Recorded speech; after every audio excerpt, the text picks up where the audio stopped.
Hi, welcome back. In part 1 of our lesson 10.1, you guys watched a video about the introduction to your exponential functions. We learned all about the equations of an exponential functions. There are a lot of other concepts that we have to learn in this lesson. For one, we have to learn how to graph an exponential function. We have to be able to write an equation for an exponential function. There are different representations of the function that could be given to you. Using those representations, you take information from them and then write an equation for your exponential function in the format which we just learned. So writing an equation of an exponential function, the information could be given to you in the form of a graph. The information could be given to you as a verbal description. The information could be given to you as just 2 points. Or the information could be given to you as a set of values, a table of values, your input-output values. So we're going to be learning how to write an exponential equation for a given situation, which is represented by any one of these formats. Okay, represented using any one of these formats. So let's start with how to graph an exponential function. All right, so this is part 2 of our lesson, graphing an exponential function. This is an example from your textbook. So if you have a textbook, you can follow along. So there are some calculations that they have done in the textbook which might be confusing to you if you look at it for the first time. So I'm just going to do it here so that you can follow along. All right. So I'm going to be graphing the exponential function f of x equals 2 times 2 over 3 to the power of x. So 2 times 2/3 to the power of x. So as we know, our exponential function is of the format f of x equal to a times b to the power of x, right? So if I compare these two, I know my a is 2. A is the initial value or my y-intercept. So that's my 2. 2/3 is my b, that's my common ratio. So I'm starting with an amount that is 2 and I'm multiplying it by 2/3 every time, right? So am I going to increase my number or am I going to decrease my number? Of course, the number is going to be decreasing, right? So from 2, if I start with 2, if I keep going further, my number is going to be less than 2 from then on. So I'm going to graph this function. So for graphing, they're asking me to use the input values of -3, -2, -1, 0, 1, 2, 3. My input values are my x values. So for all these x values, I need to figure out what my y value is. So it's just evaluating a function, which we have done earlier. So all I have to do is plug in the value of x right there in the function every time and figure out what my y value is. Once I know my y value, I get my coordinates x and f of x, and I can get my point. I can put that on the graph, and once I get the points, I can connect the dots or not connect the dots depending on my situation. This is not a real world situation, so I'm going to connect the dots. So here, let's start with this input-output function. So I'm going to switching back and forth. I'm going to be switching back and forth between another paper and here because I'm going to be doing my calculations over there. So now, first value of my domain is -3. So the first value of x is -3. So I want to find f of -3.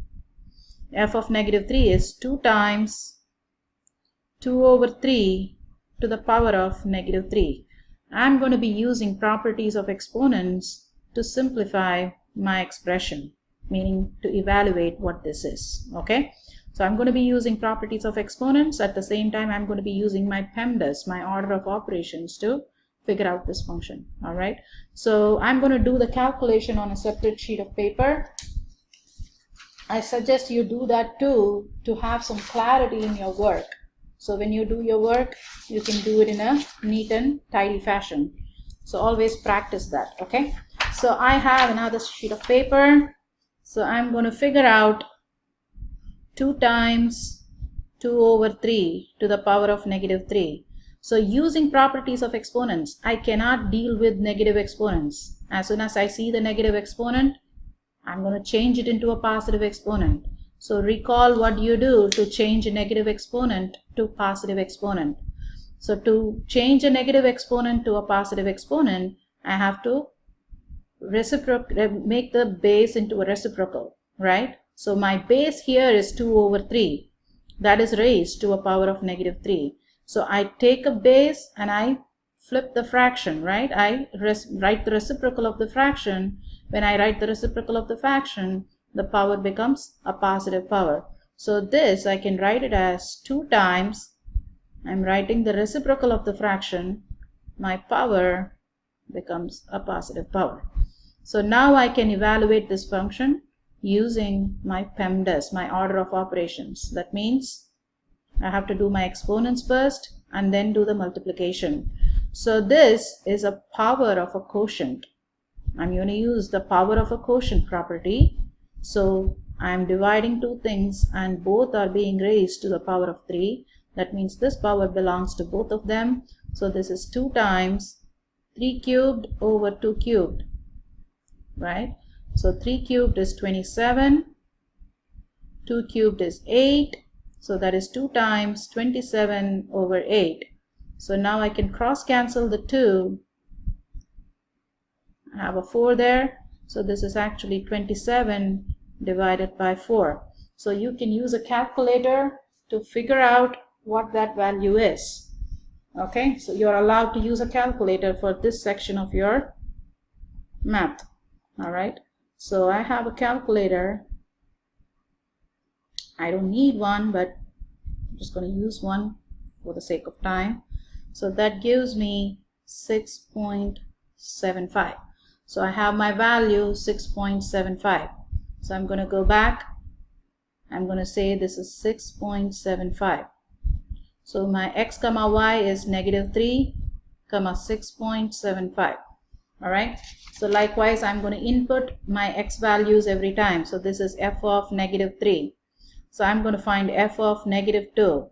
F of negative 2 is 2 times 2 over 3 to the power of negative 3. All right. Sorry, negative 2 to the power of negative 2. So still I have a negative power. I can't deal with the negative power. So I'm going to write the reciprocal of my base, which is 2 over 3 is 3 over 2. So this becomes 2 times 3 over 2 to the power of 2. Now again, power of a quotient, exponent before multiplication. So 2 times 3 square over 2 square. So that is 2 times 9 over 4. The book is showing you in a more complicated way. This is exactly what is happening. All right. Here also I can cross cancel. So that is 9 over 2, which is 4.5. See, I didn't need a calculator. So f of 2, f of negative 2 is 2 times 2 over 3 to the power of negative 2, which is 4.5. So I have negative 2 comma 4.5. Next I'm going to use is f of negative 1. F of negative 1, same thing, 2 over 3 to the power of negative 1. So I'm going to plug in f of negative 1, 2 times 2 over 3 to the power of negative 1, just 2 times, still it's a negative power, so I'm going to change it to a positive power. So if I write it 3 over 2 to the power of 1, okay, so now power of 1 is just the same number, so that's 3 over 2. The 2 and 2 cross cancel each other and I get a 3.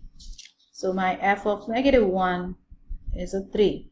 So my point is negative 1 comma 3. The next is f of 0. Now it becomes a little bit easier because I'm not going to be dealing with negative powers anymore. So this is to the power of 0. Anything raised to the power of 0 is, you're right, it's 1. So that is 2. 2 times 1 is 2. So my point is 0 comma 2. As you can cross check, we said that our a is our y-intercept, right? Y-intercept means it's the value of y when x is 0. So the value of y when x is 0, we got that to be 2. So that's our y-intercept. So it works. So f of 1,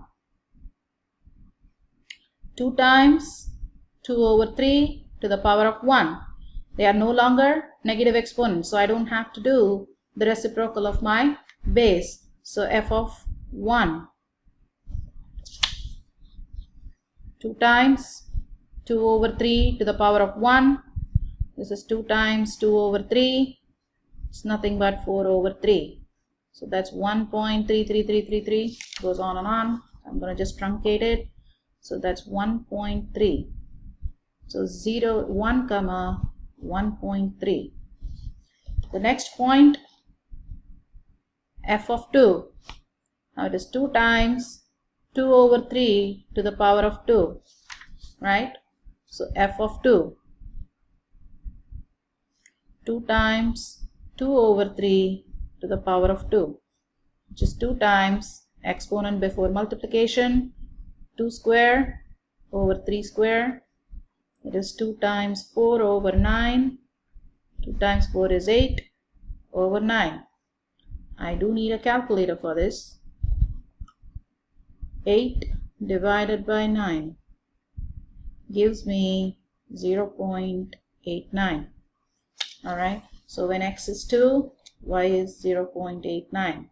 So my point is 2 comma 0.89. Now last one, f of 3. 2 times 2 over 3 to the power of 3. So 2 times 2 over 3 to the power of 3. So I have 2 times 2 cubed over 3 cubed. That is 2 times 8 over 27. So that's 16 over 27. It's going to be a little bit more than 0.5. 16 over 27.